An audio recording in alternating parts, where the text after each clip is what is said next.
Alrighty, welcome back, everyone. We just talked about the UGA off the field issues, and yes, Anthony, I will unpack this a little bit. Yeah, absolutely. Carson Beck is still a very young kid. He's still learning a lot of things in life. But at the end of the day, there are certain people in that program that you just respond to more. And sometimes that is the leader of the team. Sometimes that is the veterans on the team, whether or not they fully understand the situation or not. Sometimes you just need that person that you can relate to, that you trust, that you hold, really dear to put you in your place sometimes. So it's not the ideal situation. I'll give you that.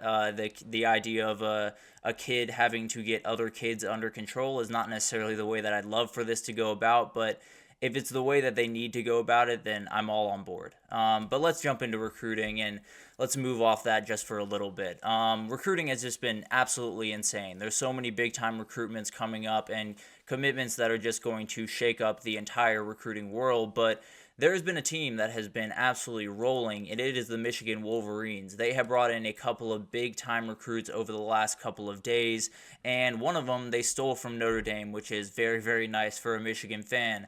Ivan Taylor is a fantastic safety, the top defensive commit for Notre Dame when he was on that group. Now he's the top commit for Michigan. So this is a very, very talented kid, a 6 foot, 180-pound safety out of Winter Garden, Florida. Just a remarkably talented kid. Is the son of the former NFL cornerback and two-time Super Bowl champion E.K. Taylor. Beast. So this is obviously a very, very good football player, someone that I'm incredibly excited to watch at the next level, and definitely someone that I think it gives you a good idea of what Michigan's doing on the recruiting trail right now. They are not shying away from anyone and are really attacking this more than they even did under Jim Harbaugh. They also picked up a big-time commitment from tight end Andrew Oish, a very talented 6'5", 215 tight end out of Pennsylvania. He had offers from Alabama, Penn State, Florida State. A very, very talented kid, the number 3 tight end in the country. Michigan sits right now at 11th in the country in the On3 rankings, and they are 7th overall in the average recruit rankings. It feels like Sharon Moore is taking that just next little step. It wasn't like Jim Harbaugh had to, because the development was at a ridiculously high level that it wasn't necessarily too big of a deal that he wasn't necessarily in the top 10 of recruiting or anything like that. I think they're going to need to do that going forward, at least a little bit more. And I think Sharon Moore knows that, and he's doing just really, really good work. They haven't necessarily brought in a ton of kids, but they brought in really, really quality kids. There's no two ways about that. The other team that is really blowing up right now is the Georgia Bulldogs. We just talked about the not so great things going on around that program. Well, pretty much everything else is going pretty well. And recruiting is the main among them. I want to start with this kid because this is one of the coolest stories in recruiting I've seen in really quite some time. Definitely in this cycle, but Overtime Elite, if you know that name, it is a basketball professional league that kind of works at a number of different cities and is just elite high school and college age basketball players. Just really, really talented players. And this is one of those guys. Jazariah Jackson is a very, very talented basketball player. He's made the move to football, and he has committed to the Georgia Bulldogs. The kid's 6'11", 330. That is terrifying size. I'll be totally honest with you. That is a fridge. But the dude is an absolute beast. He committed to Georgia over Florida, Florida State, Mississippi State. Pretty much every SEC team, I assume, called this kid because when you see those measurables, you immediately start frothing at the mouth as an O-line coach. And that's the biggest thing that I'm focusing on here. I do think this is a kid that Stacy Searles is going to see walk through the door and just get giddy. I think he's going to be so excited about this kid, and it's going to take him some time.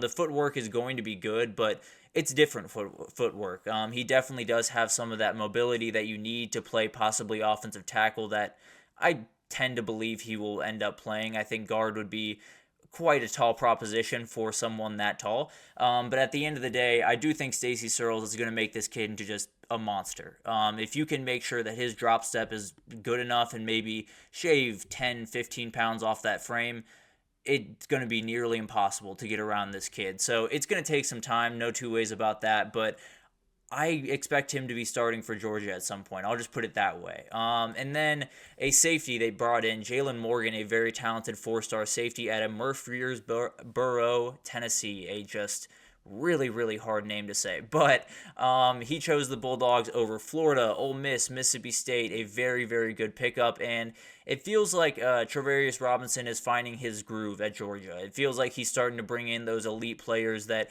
he brought in just so many times at Alabama for so many years. So it's definitely something that Georgia brought him in to do, and he's definitely flying with passing with flying colors right now. But let's get into a couple other commitments here. Miles Johnson was a recent decommit from Alabama, a very talented linebacker, I believe a 3-star, but a very high 3-star, and someone that Alabama really liked. But I don't necessarily know what happened there, whether it was Alabama trying to make some space for some of the guys coming in, or just he wanted to be somewhere else, but he has chose the Florida Gators, and a very, very good pickup for Florida. They continue to recruit down there. They continue to do really, really good work on the recruiting trail, and it's very confusing. I don't understand what's going on down in Florida. I don't understand if he has a job at the end of the day. It'll be fascinating to watch. I'll just put it that way. But Lex Cyrus is another guy I want to talk about, a 4-star wide receiver. He has committed to South Carolina. This guy is outright speed. He's 5'10", 175, a very talented kid, committed over Penn State, which is one Penn State just got to hate losing out on. But Shane Beamer just really recruits incredibly well. He gets guys every single cycle that I just don't think they would have a shot to get. So it gives you an idea of what he's trying to build out there. It's going to take some time with a lot of the other schools in the conference and some of the schools coming in being very, very good. But at the end of the day, it feels like South Carolina is a team that maybe it's not sustained success over, 5, 7, 10 years, whatever that is. But this is a team that can pop up. This is a team that one year you might just not be thinking about them, and then they win 10 games and go to the playoff and do some crazy things. So I don't expect that to happen this year, but at the end of the day, I do think this is a team that could develop into really something to watch, that's for sure. And then we'll get into the Oregon Ducks. Imagine that. They got another commitment. This is a relatively tough name, so stick with me here for a minute. Alai Kalavalu. I'm going to leave it at that. I did my absolute best. Did not want to mess that up as much as I could. But this kid is out of Provo, Utah, a very talented kid, chose over Utah, Michigan, and USC. This is one that just Oregon going about business. They're absolutely going to dominate the recruiting cycle, and I don't think it's stopping anytime soon, guys. I frankly kind of wish I could tell you it was, because Oregon is doing just some mean things to some teams that I very much like. But at the end of the day, I do think they are just on an absolute tear, and they're in it for another elite guy in DJ Pickett.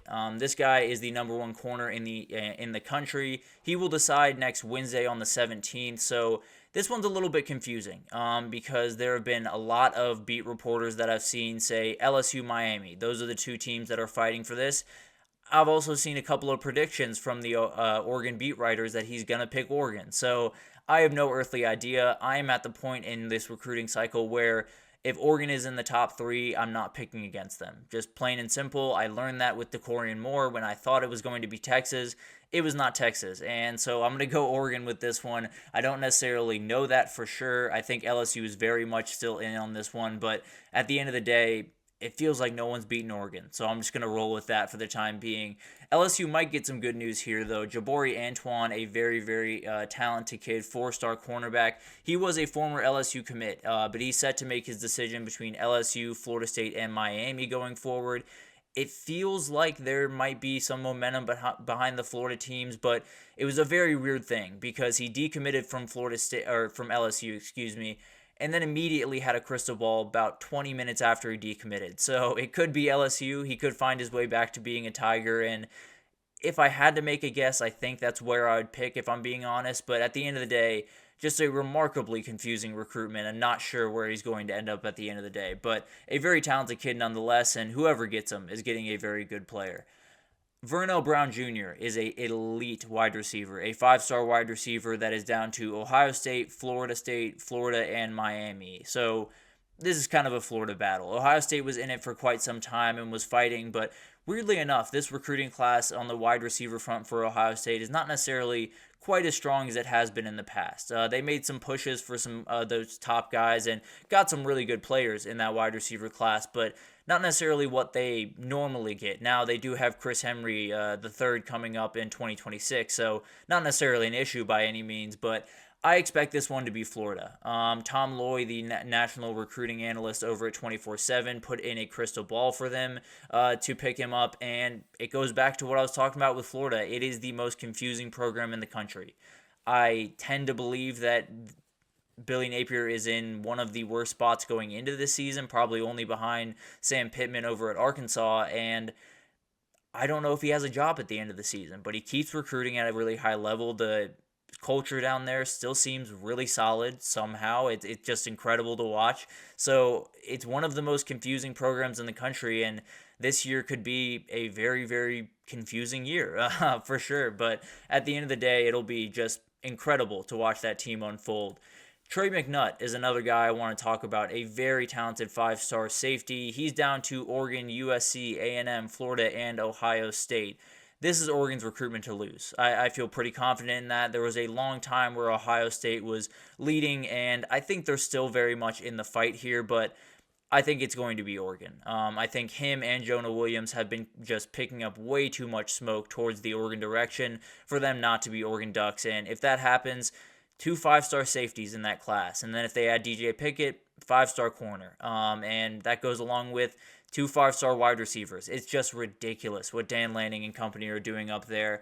And then finally, David Sanders Jr., the number 1 offensive tackle in the country, the number 2 player in the country, is down to 4 schools. And there is a school missing here that I did not expect to be missing. UGA, Tennessee, Ohio State, and Nebraska are the top 4 teams. Clemson's nowhere to be found, and I don't know what happened in this recruitment. I've heard some murmurs that NIL was a big factor in this one, and Clemson wasn't willing to play that game, as we've kind of known for quite some time. So it'll be interesting to see who he picks. I think UGA is running in the lead here. I think Tennessee is definitely trying to get this one. The other two, I think, have a shot, but I would lean towards UGA in this one. I think they're leading right now, and if someone can, nip at their heels towards the end, that would be great. But at the end of the day, I tend to believe he's going to be a Bulldog on August 17th when he makes his decision. So a lot coming up. There's no two ways about that, and that doesn't even really scratch the surface too much. You have Khalil Lockett still out there, who's going to make a decision here pretty soon. I think early August. Michael Terry is a Oregon-Texas battle. Texas lost the last one. They cannot lose this one. I can promise you that. And then Jamie French is another one to watch. All 3 of those guys are guys that Texas is in on. They're going to need all of them, I'll be totally honest, to get out of this recruiting funk that the Longhorns have been in. Another guy that I expect to commit pretty soon is Justice Terry, and I think that one's going to be Georgia. Elijah Griffin's another defensive tackle to watch. I think that one's going to be Georgia. So Kirby Smart's doing Kirby Smart things on the recruiting trail as well. It's not just Oregon, don't worry. But at the end of the day, it is a crazy, crazy time in recruiting, and it doesn't feel like it's stopping anytime soon. So it'll be awesome to watch the next little bit unfold. But let's take our third break here. When we come back, let's talk about College Football 25. There is so much to break down. We'll get into player ratings. We might just have to get into player ratings another time because I got some beefs, but we'll get into that a little bit later. And then we'll get into the details around Dynasty and Road to Glory. So we'll break down all of that right after this. So stick with us.